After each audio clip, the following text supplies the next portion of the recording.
so I was in a bad place. About like 2013 was like, me and my family sometimes call it the worst year ever. And we don't dwell on it. It's just if it comes up, Right. it was like, people passed away. Like I had to go start working at the warehouse after this successful music career. And, my wife was waiting a year to get hired to her dream job. And to this day, never got it. And, that kind of, it was just like this one thing after another. Our son got sick and it was like all this stuff. So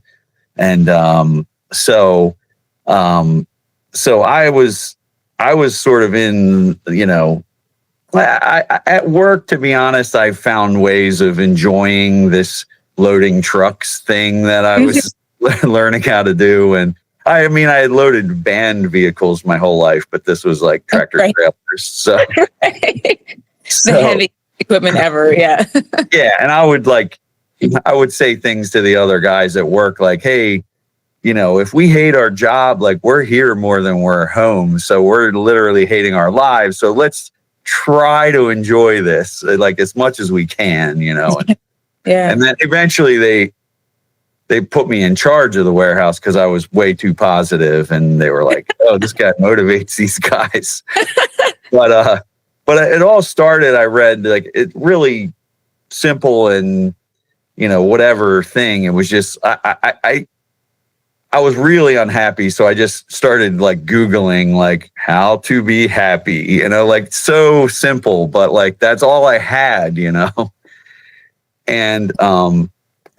I saw this meme came up in the images when I did that, and it was like, the key to happiness is to be okay with whatever happens. And I was like, okay, well, I can totally get that because I was used to like being pretty unhappy when something bad would happen. We had to stay late, or we had something got messed up at work and we had to redo the job. Like, and I was used to that being like, oh, this is the most horrible thing that could ever happen to me. But then I was like, what if I just am like, whatever, like it happened, I'm here, I am getting paid, so let's just keep going, and I started to do that, and that really changed everything for me. As simple as that is, like I just stopped hating everything. Like my mantras used to be like really bad, like just kill me or whatever, like not not completely dark, but more like dark humor, like jaded, like life sucks, that kind of. That's what I would say up until about 2015, and then I was like, I can't keep being miserable. Like something has to change, and it was by changing my daily thoughts were what turned everything around, and eventually my guys in my warehouse were like, "You're the best boss ever. We're never gonna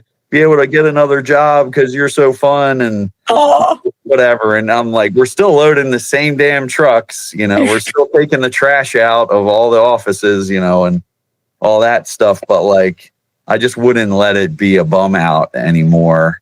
And so that it got to where I really didn't mind that job. Like, it was like, I was like, I could do this forever and I'm not unhappy.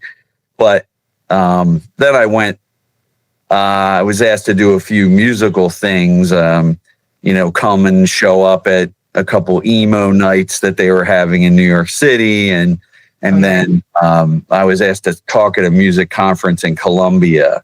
And I'm sure I mentioned Colombia to you before, but I've been back 3 times. And that first trip changed the rest of my life, because I just was like sitting there with a guy from Venezuela, a guy from Chile, Colombians, every place in South America, and a guy from Canada and someone from France. And I was having the best conversations I had in years.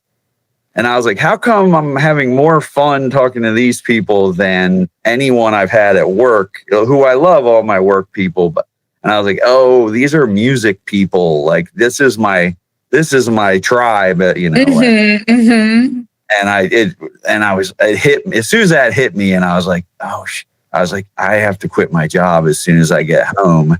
I have no idea how I'm going to pay for anything, but what has to happen. And that's what that's what I did. And I quit. And at the end of January 2020, I was done at my job. And a month and a half later, COVID happened. And it was insane. And I was like, oh, wait a second, I don't have a job now. And I didn't qualify for a lot of unemployment because I quit my job, you know. And so I was supposed to do a few tours and things like that and produce some bands, and, you know, everything just stopped. So it's like, oh, wait, now what am I doing? So, but that was okay because I had said, whatever, I'm okay with whatever happens. And I'm pretty good at like rationalizing myself back to, you know, it not when I'm super upset, but like, right. I'm like this weird, I look at it in a nerdy way, I feel like, and I just go like, well, I guess I just got to keep doing it. And like, I really don't want to, but I'll go walk today, you know, and go for walks in the woods, you know, 3 times a week. And, you know, I have time for it now. And, you know, I go with a close friend of mine who, you know, lives by himself, and it's his way of getting out of the house, my way of getting out of the house. And so, you know, and then good things started happening all of a sudden. Like I was called to play in the band Say Anything. And next thing I knew, I went from like loading the trucks and thinking I would never, like literally thinking I would never play music again, to like 4 nights sold out at Bowery Ballroom in New York. And I'm like, what? You know?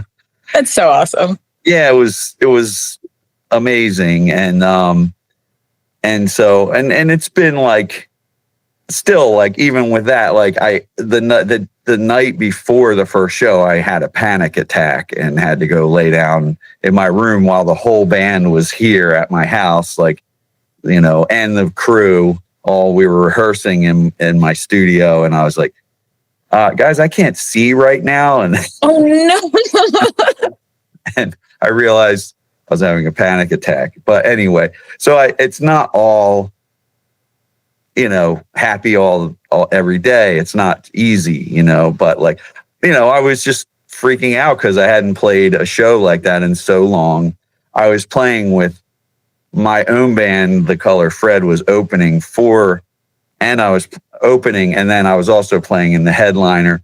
And this one piece of gear was not working that we all needed to use. And I was like, that was what set me over the edge. Yeah. Oh, it's always the gear. It's always the technical. You're just like, I can't. Why?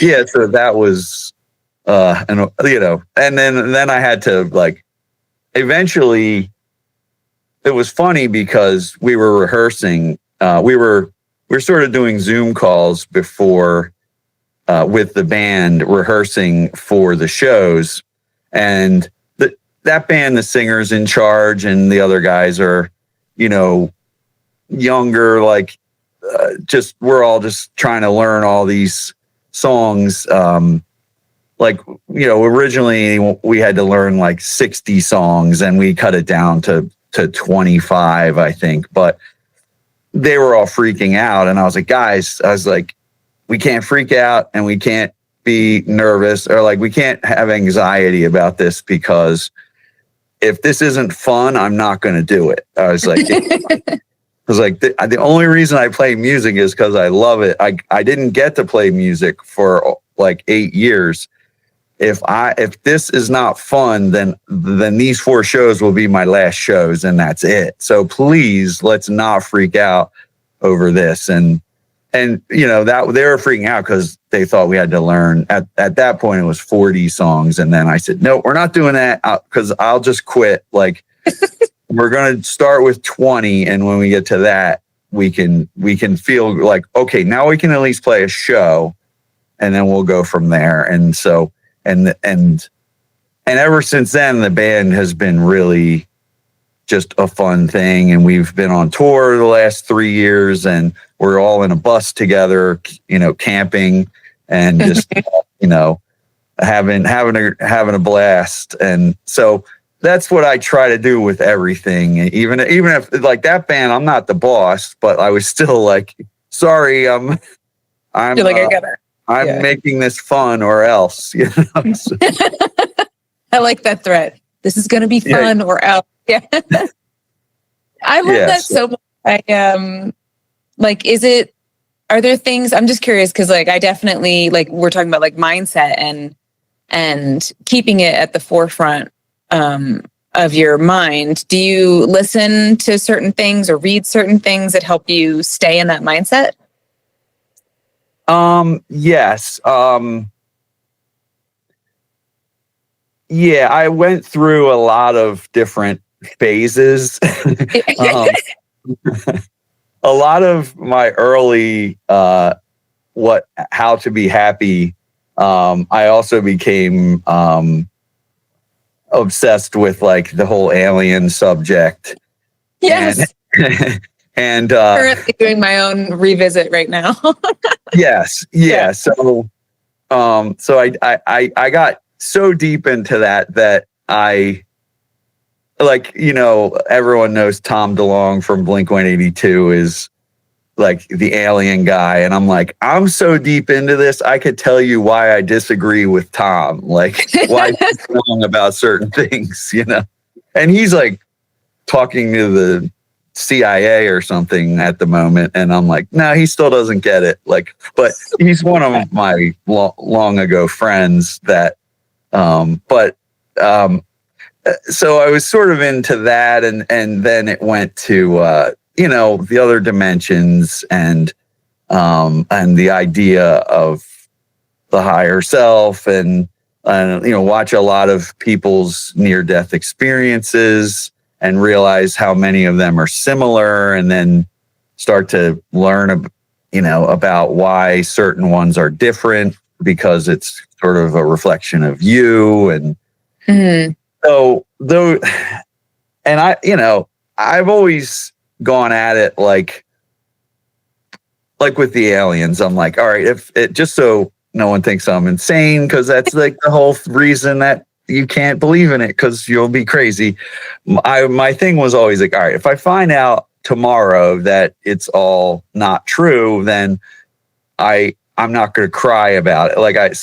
I have one thread to like the old me that didn't know about it, and then the rest is like, okay, I'm in, tell me more. And so yeah, I mean, it's super interesting. I think if people find that weird at this point, I find it weird that they find it weird. Like, no, it's but it's interesting. And I know you and I, when I was coming over and taking lessons and stuff too, we would talk about these kinds of things a lot. And just it is good for the brain to be curious. I think it's good for our spirits, and especially if we're creative people, it's good for us to be curious. So, I listen and read and watch all kinds of different things, just because it's like, well, let me see it from that's interesting how this person looks at it. That's interesting how this person looks at it. Right now I'm listening to the Gnostic Gospels because I'm just really curious. And, and I also been like really into Taoism, because I think that is kind of just how, and that's actually what you're saying too, pretty much, like the flow of like the Wu Wei. You're just like, let me just, yes, go with the vibe, right? Yeah.